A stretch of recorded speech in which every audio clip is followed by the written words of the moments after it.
Morning everyone. Today's the day we're going to talk about being fed up of being fed up. I was in America last week and some of my gorgeous American friends were like, say what?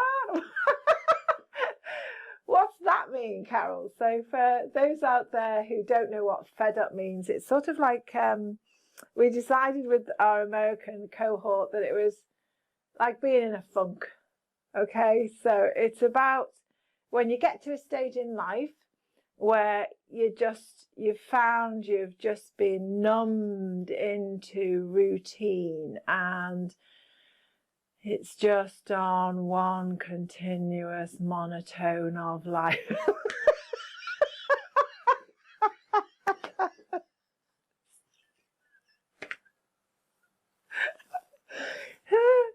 And you just get to the stage where you're just fed up of being fed up. So you're bored of being in a funk, or you're, it's just not the answer to life. It's just not the answer to life. So first of all, I really congratulate you if you've actually at that stage, or you've been in that stage and you've recognized for yourself that this isn't the life you want to live, because that's what the gift.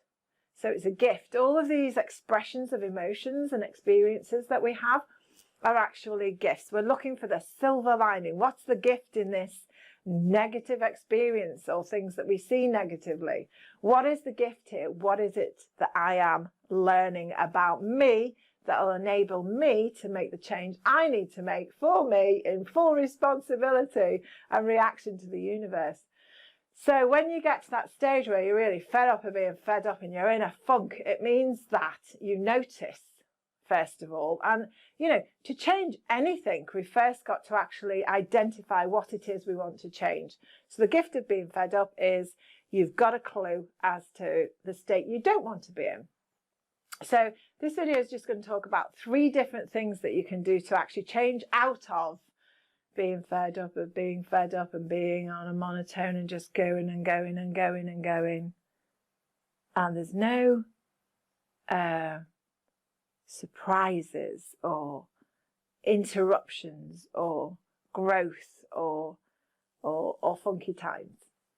Okay, so there's a clue to number 1. Happiness, laughter, fun, spontaneity, doing something different. So one of the arts of NLP is about behavioural change. It's about changing your behaviour in some way. So you might have some fun today if you're fed up of being fed up, and brush your teeth, but use your other hand that you normally brush your teeth with. Step up those steps with the other foot instead of the one you've always used. Go to your next appointment, whether that be for your lover or work or whatever it happens to be. Go in a completely different route, or at least go in a different route on the way home. One of my favourites that we've tried out, I was only talking to people about it yesterday, was a group of people go shopping together in one of these really big stores where they don't mind if you're trying lots of different things on.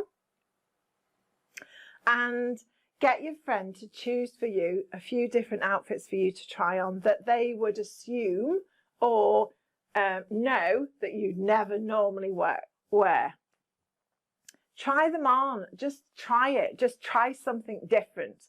When you break out of actually your physical routine, your mind goes with you. And even if you hate the outfits that your friend's chosen for you, at least that confirms your idea of self.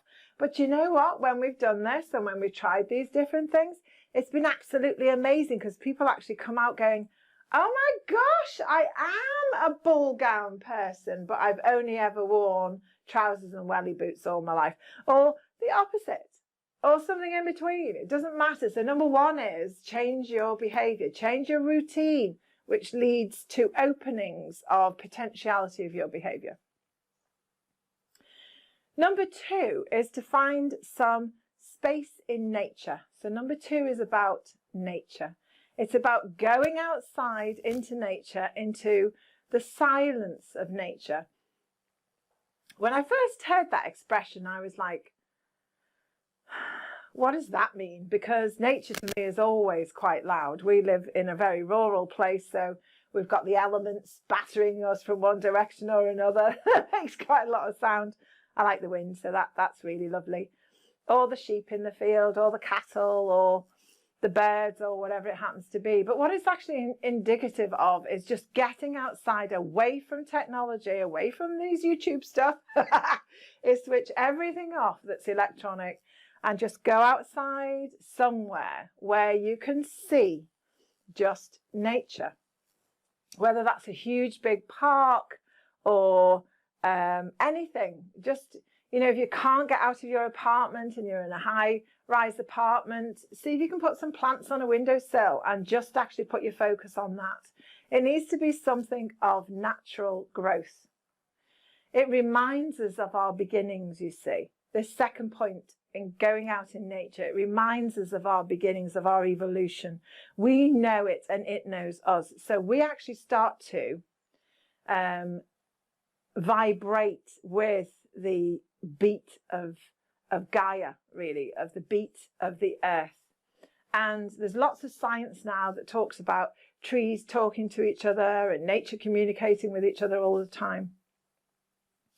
And we communicate with nature all of the time, and it communicates with us, but we've just perhaps forgotten the art, and now we need to sort of get back into that. But you don't have to worry about all of the art of communication with nature. This is actually just about you being in it.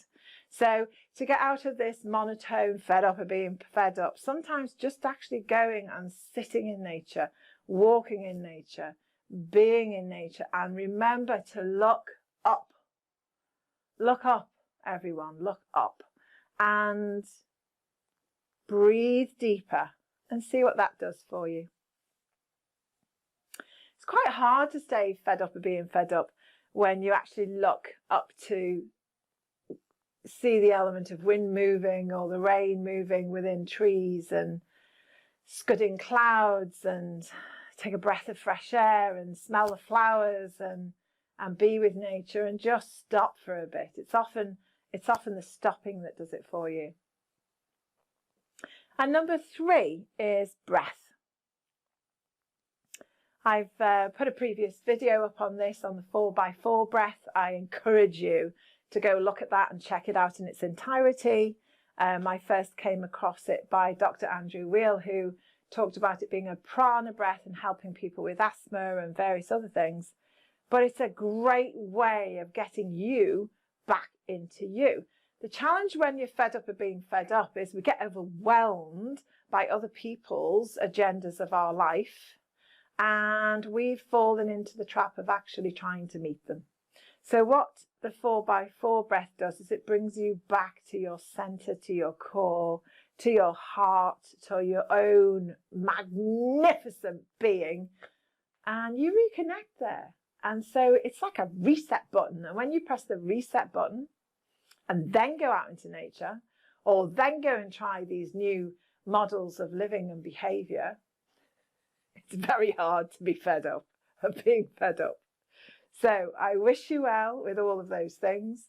The 4x4 video, I take you through it as if you're in the room with me. At least that's my intent of making all of these, that we're here sharing a cup of tea or something different.